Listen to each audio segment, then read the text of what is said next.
Good morning. Welcome back to the channel. Sister Kate here in my orchard. I guess I could show you some stuff down. We got, hey, get out of that chicken food. Dogs eating chicken food and chickens eating chicken food and chickens wandering around being chickens in a natural environment, which is the goal out here in the orchard, my personal space and where I like to come to have a quiet, pleasant time. It's kind of more like a park. We call it an orchard because there are fruit trees planted here, but I've also, done a little landscaping and things like that. Anyway,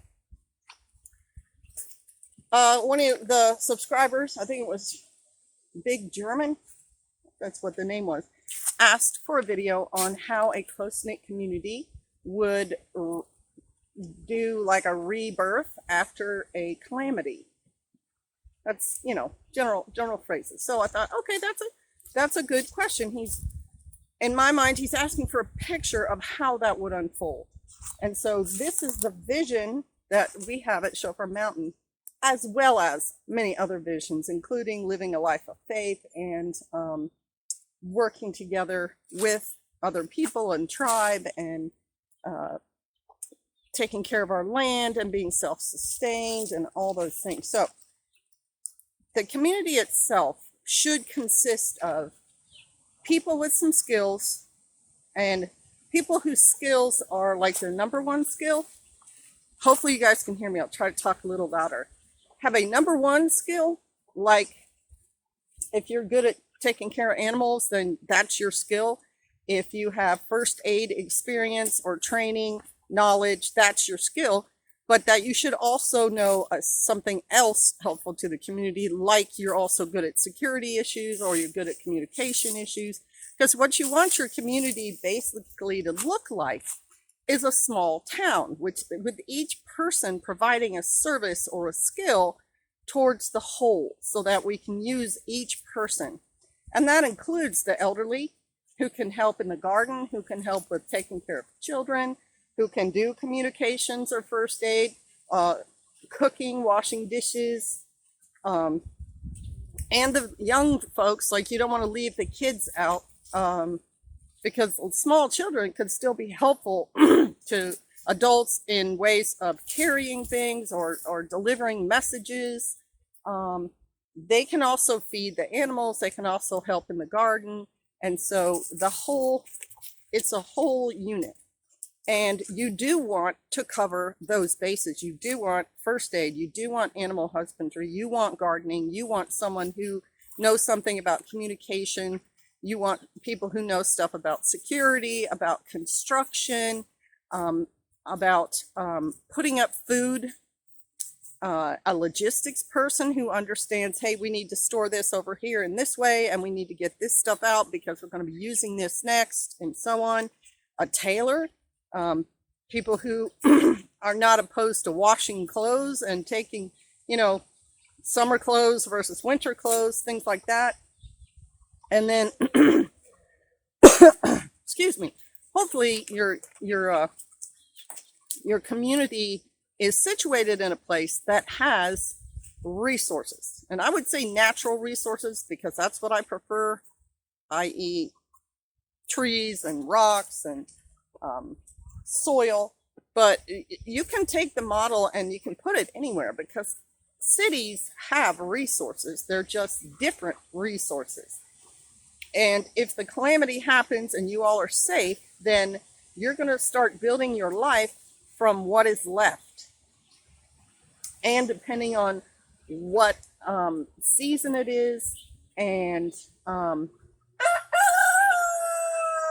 if there's a power there that you're going to have to work with, if you have a mayor and he survives, or a sheriff and he survives and he starts laying down the law for your county, which is a sheriff's job, then your commo person goes, or your leadership goes and talks to him and says, okay, sheriff, what are you picturing for our county?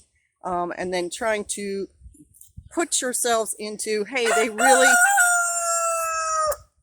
Let me just show you this guy, because you've seen this in other homesteaders videos. There's always that one guy. He hears you talking. Whoop. He hears you talking, and then he's got to get involved just in case. say your county says we really, really need eggs, and you're egg producing. There you go. And you're egg producing. So you tell the sheriff, okay, we're going to have eggs, and this is how many we're going to have, and we'll be able to deliver them, or people will be able to come pick them up on Tuesdays and Friday mornings. Or if there's someone who has cattle, or you're the person with cattle,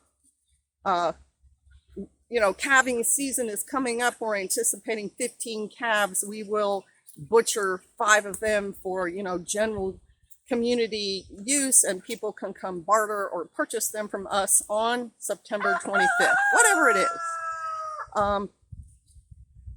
If you have first aid people and there isn't one in the area who is already trained and already set up, hey, stop eating that. Get out of there. You could say, well, we have a midwife, and she also can do some healing. And so on Thursday mornings from 9 to 10, anyone who has an ailment they want her to look at, show up here. And the price for that is, 10 walnuts. Oh, that sounds like somebody. It's probably Pastor Joe. If you think about it, without work, 9 to 5 going to work, the real things, basic things that you're going to need each day, food and water, shelter, if you have those taken care of, then your other time can be for infrastructure, for getting ready for, or for utilizing. Let's say you have wild grapes on your property. Then if you've already got, you had some crops and you have some canned goods and so on, you can go tend your grapes. You can prune the vines. You can wrap the fruit if you need to keep it safe from bugs and animals eating it. Or if it's that time of year, you can go harvest your grapes. Because there are, in a natural environment, monthly things that you would be working on. Sometimes it's fencing. Sometimes it's planting, pruning, collecting. Sometimes it's breeding if it's animal husbandry, or milking if the animals have given you milk. So there's always something for you to be doing, and a community becomes the basis of a small village with the different things you're able to provide.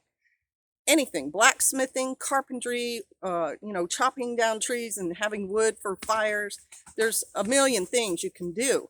And that's where a community, you aren't having to do it all yourself. Even if you are a lone wolf and you have lots of skills and you can do that, there's going to be days when you don't feel good, or you're going to have crops that fail, or your animals may not have the babies that you thought they would, or you could, yah forbid, get injured and be unable to carry out some of your tasks.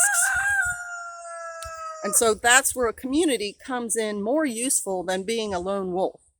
People can come help you if you're down, and you can help them if you're down, and you don't have to be the specialist who knows every single skill. You can be the person who has 2 or 3 skills that you share with the community, and they share back with you. And I hope that makes sense. All right, bless you. Shalom.